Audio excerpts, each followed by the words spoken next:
बृहन्मुंबई महानगरपालिका घनकचरा व्यवस्थापन खाते ए विभाग, बेलाई पियर चौकी व जयंती उत्सव कमिटी मुंबई यांच्या पुढाकाराने संविधानाचे शिल्पकार महामानव डॉक्टर बाबासाहेब आंबेडकर यांची 135वी जयंती मोठ्या उत्साहात साजरी करण्यात आली। अध्यक्ष सचिन कासारे यांच्या मार्गदर्शनाखाली ही जयंती मोठ्या उत्साहात साजरी करण्यात आली।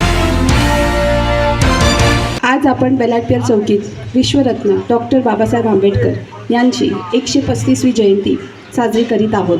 त्याबद्दल सर्वांना माझ्यातर्फे शुभेच्छा। मी काही व्याख्या नाही, पण आज बोलायचं धाडस मात्र करते, कारण आज डॉक्टर बाबासाहेब आंबेडकर यांच्या संविधानामुळेच माझ्यासारख्या असंख्य स्त्रियांना पुरुषाच्या खांद्याला खांदा लावून स्वतःला सिद्ध करू शकत आहे। त्यांच्या उपकाराची जाणीव प्रत्येक भारतीयाने ठेवलीच पाहिजे। क्षणक्षणाला आपण थँक्स डॉक्टर बाबासाहेब आंबेडकर म्हणालात तरी ते ऋण फिटकायचं नाही। या महामानवांच्या त्यागामुळे आज आपण प्रगती करू शकलोय। सर्व महामाता व महामानवांना जयंतीनिमित्त नमन करते। तसेच एखादा सोहळा सादर करायचा असेल तर कार्यकर्ते ही धडाडीचे असावे लागतात। आज या सोहळ्यात देखील इतका सुरेख होतोय आज हा सोहळा देखील इतका सुरेख होतोय, याला देखील आपल्या चौकीचे कार्यकर्ते कारणीभूत आहेत। कारण अक्षरशः तन मन धन यांना सोहळ्यासाठी मेहनत घेतलेली आहे। आजचा हा सोहळा हा देखणा झाला आहे तो या कार्यकर्त्यांनी अहोरात्र घेतलेल्या कष्टामुळे झाला आहे। त्यांचे कौतुक करण्यासाठी मला शब्द कमी पडत आहेत।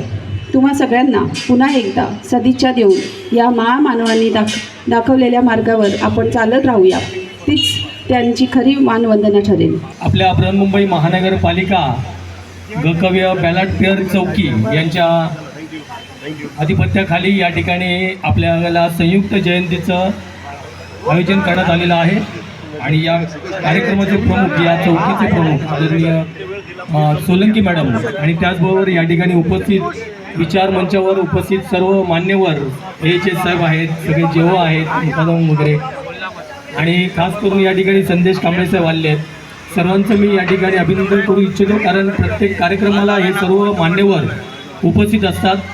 खरं तर संयुक्त जयंती प्रत्येक चौक्यांवर होतच असते आणि या चौकीवर होण्यामागचं कारणच असं आहे की आपण या निमित्ताने सर्व कामगार, कर्मचारी आणि अधिकारी हे सगळेजण एकत्र येत असतो आणि त्या निमित्ताने एकत्र आल्यानंतर बऱ्याच गोष्टी या ठिकाणी बोलता येतात। जसं आता AHS साहेबांनी सांगितलं, त्यांची दुःख त्यांनी सांगितली।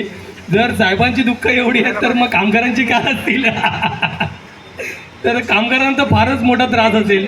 साहेबांचे जर ANM वगैरे लागत असेल तर आमचं काय, कामगारांची हालत खराब होऊ शकेल। परंतु या गोष्टीकडे अधिकारी वर्गाने अगदी बारकाईने लक्ष देणं आवश्यक आहे आणि तरच ह्या सगळ्या गोष्टी होऊ शकतील। कारण अधिकारी ज्यावेळेस तिथे बोलतो त्यावेळेस ती कामं कामगारांची होतात आणि अधिकारी जर बोलला नाही तर कामगारांची कामं काय लवकर होत नाहीत। त्यामुळे अधिकारी वर्गाने खास करून लक्ष द्यायला पाहिजे। मी नेहमीच कुठल्याही रिटायरमेंटचा कार्यक्रम असेल आणि त्या ठिकाणी वॉर्ड ऑफिसर जरी असतील तर वॉर्ड ऑफिसरना पण मी सांगतो की साहेब तुम्ही जातीने लक्ष द्या, कारण तुमच्या वॉर्डचा कामगार आहे, त्याचं काम कुठे राहिलेलं असेल, त्याच्या अज्ञानपणामुळे राहिलं असेल तर ते कुठेतरी सॉल्व्ह व्हायला पाहिजे आणि ते सॉल्व्ह होण्यासाठी तुम्ही जर पुढाकार घेतला, तुम्ही एक फोन जरी केलात तर बाकीचा पाठलाग आम्ही स्वतः करू। कारण या ठिकाणी सर्व युनियन्स पण असतात, ते पण पाठपुरावा करत असतात, पण साहेबांचा शब्द हा प्रमाण मानला जातो। त्यामुळे त्यांच्या प्रमाणाने जर काम झालं तर ते लवकर होतं। संयुक्त जयंती आपण प्रत्येक ठिकाणी साजरी करतो, यामागचा उद्देश सगळ्यांनी लक्षात घ्यायला पाहिजे की ही वैचारिक जयंती आपण साजरी करतो। या महामानवांनी जे जे काही कार्य केलेलं आहे, तत्कालीन काळामध्ये जे कार्य केलेलं आहे ते कार्य त्यांनी केलेला जो त्याग आहे, त्या महामानवांनी केलेला त्याग आहे, त्याच्यामुळे आपण आज या परिस्थितीमध्ये आज या ठिकाणी कामावर लागलो आहोत। आपली मुलं चांगली उच्च शिक्षित आहेत, ते हे सर्व त्यांच्या कृपेमुळे, त्यांनी जे काही केलेलं आहे, त्यांनी जो त्याग केलेला आहे त्याच्यामुळे आपल्या मुलांना आणि आपल्याला हे सुखाचे दिवस आपल्याला अनुभवास आलेले आहेत आणि ही कृतज्ञता आपल्या प्रत्येक कामगारांमध्ये, अधिकाऱ्यांमध्ये असायलाच पाहिजे आणि ती आहेच। म्हणूनच आज सगळे अधिकारी वर्ग, कामगार वर्ग प्रत्येक चौक्यांवर जयंती साजरी करत असते। मोठी आपण सगळेजण एकत्र मिळून आपण वॉर्डमध्ये पण जयंती साजरी करतो, त्या ठिकाणी सुद्धा सगळ्यांचा सहभाग असायला पाहिजे। तर या अशा पद्धतीने एकत्र येण्यामुळे बराच आपला संबंध वाढतो आणि या महापुरुषांचे जे विचार आहेत त्या विचारांची देवाणघेवाण आपल्याला करायला मिळते. मी तुमचा सगळ्यांचा अधिक वेळ घेणार नाही आहे, तर मी सर्वांना तुम्हाला या जयंतीनिमित्त शुभेच्छा देतो आणि या ठिकाणी थांबतो. नमो बुद्धाय, जय भीम, जय भारत. खाते या चौकीच्या माध्यमातून सर्व महापुरुषांची संयुक्त जयंती आपण साजरी करत आहोत आणि या जयंतीला आपले सन्माननीय साहेब, मुख्य पर्यवेक्षक कदम साहेब, कोलेकर साहेब, पाटील साहेब आणि माझे जुने जाणते दोन्ही दीपक कडिया सर, संदेश कांबळे साहेब, मौजीबाई सांडीस, माझे जुने सहकारी विठ्ठल जाधव हे या ठिकाणी उपस्थित राहिलेले आहेत. आणि हा कार्यक्रम साजरा करत असताना सर्वांचा सन्माननीय असा सत्कार झालेला आहे. आणि आजच्या कार्यक्रमाच्या मुख्य अध्यक्षका आमच्या बेलाटवे चौकीच्या कनिष्ठ अवेक्षक कविता सोलंकी मॅडम यांच्या अधिपत्याखाली हा कार्यक्रम साजरा होत आहे. आपण जयंती साजरी करत असतो. आज महापुरुषांमुळे आपण या भारतात सुखी जीवन जगतो.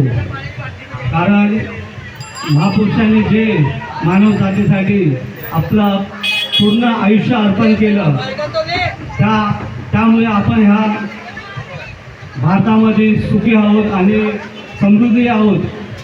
त्याचं कारण हे महापुरुष आहेत. छत्रपती शिवाजी महाराज असो, संत रोहिदास महाराज, डॉक्टर बाबासाहेब आंबेडकर, संभाजी महाराज, शाहू महाराज, महात्मा ज्योतिबा फुले आणि अनेक थोर पुरुषांचे, महामातांचे या भारतीय जनतेवर खूप उपकार आहेत आणि त्यामुळे ह्या भारतात सर्वीकडे संयुक्त जयंती केली जाते. आणि ह्या जयंतीनिमित्त मी सर्वांना पुन्हा एकदा शुभेच्छा देतो आणि इथं सांगतो जय भीम, जय रोहिदास, जय शिवराय, जय रामकृष्ण. 6वा वेतन बाकी आहे 70 लोकांचं.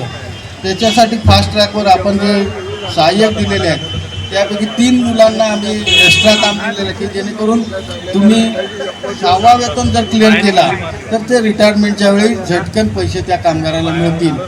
परंतु ज्या पद्धतीत तुमचा पण दबाव असला पाहिजे, आम्ही बोलतो ते आमच्यापुरतंच राहतं. हां, तुम्ही युनियननी पण दबाव द्या की 70 प्रकरणं का राहिलेली. जे 106 PT केस होत्या त्या 342 गेल्या, 10-15 रिटायर झाले.